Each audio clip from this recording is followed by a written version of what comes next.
Welcome to Ucanic. Today here on Ucanic we have a 2015 Chrysler 300. On this Chrysler 300 we have a check engine light on, and we're going to check it with the scanner and then be able to find the sensor or maybe some issues that may be causing the sensor to have a misread.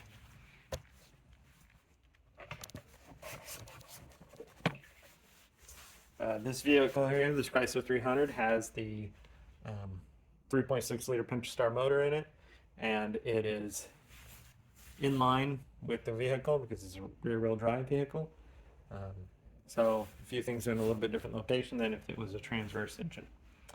So, so we have our check engine light on. So on this particular vehicle, we have the OBD2 hooked up to the vehicle. This is the UCAN-2 with Bluetooth. We have that hooked up to the vehicle, and so we're communicating with it. And for this particular vehicle, for you to be able to read codes and things like that, you need to have the vehicle, because it's a push start, you need to have the vehicle in the run position and the engine not really running or not running, and you'll be able to read the codes. If it's in just the accessories, it doesn't communicate. So with the scanner hooked up to our vehicle, now we're going to go into diagnostic. You can either go through all, or we select the American because it's this vehicle. We have the Chrysler. We're going to hit Smart VIN. Smart VIN is going to communicate with the vehicle and give us back the information from what the VIN number says on this vehicle, and it's telling us the year and the make. Now we can verify that the VIN number matches with the vehicle, and then we can hit OK. Now you can either do a quick scan, which quick scan you're going to go through all the modules on the vehicle, or if you know which module you're trying to look at, you can hit control modules, and then because we're looking for the engine control module, this one is listed under as the power control module. So we're going to look under that.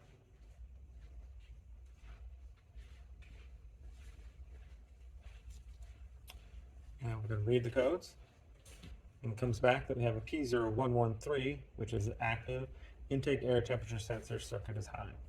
So we're going to find that sensor and then be able to take a look. So now looking at the vehicle here, we have our air box over here. We have this tube that comes in through here, and we're looking for the sensor that's on here. And we don't have the mass airflow sensor. They don't have it on this particular vehicle. All right, so following this in here, we're going to go ahead and pop this little cover off, get some more access, and follow this along. And so you look right here. So this is the whole intake tube. This comes in through the throttle body, and this is the sensor that they're talking about, right? So it's a simple unhook the connection here. I squeeze and pull that undone, and we gain access to that sensor. Now we can just go ahead and remove this whole intake system to be able to flip that over and look at that better.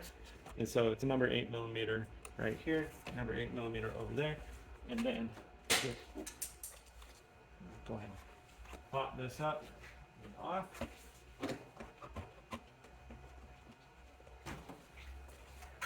And then be able to flip it over. And this is where we have the sensor.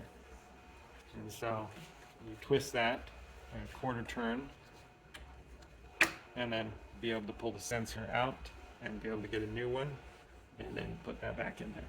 So be able to take our new one, put it back in, twist it, quarter turn to the right, or clockwise, tighten it in there, and then be able to put this back on the vehicle, connect up our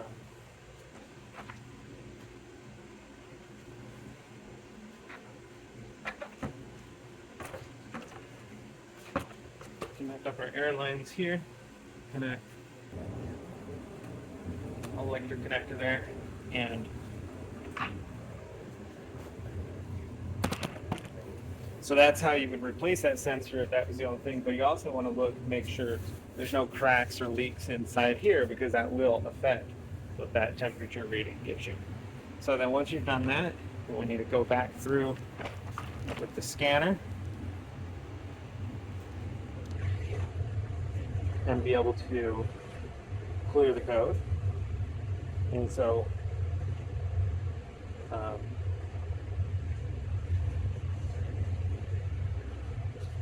go back on this one, clear code, make sure that the engine is on and not running. And that.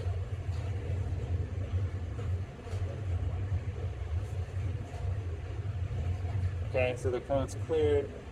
Now it's going to do a check again. If we go ahead and recodes, yeah, it's cleared and passed. Now you'll still run the vehicle a couple times and potentially make sure that that doesn't come back on. And if it does, you might have some other things you may need to look at, especially like is there any real big holes and cracks, like the air sensor's not working like it should. Thanks for watching Mechanic, or you can get a mechanic.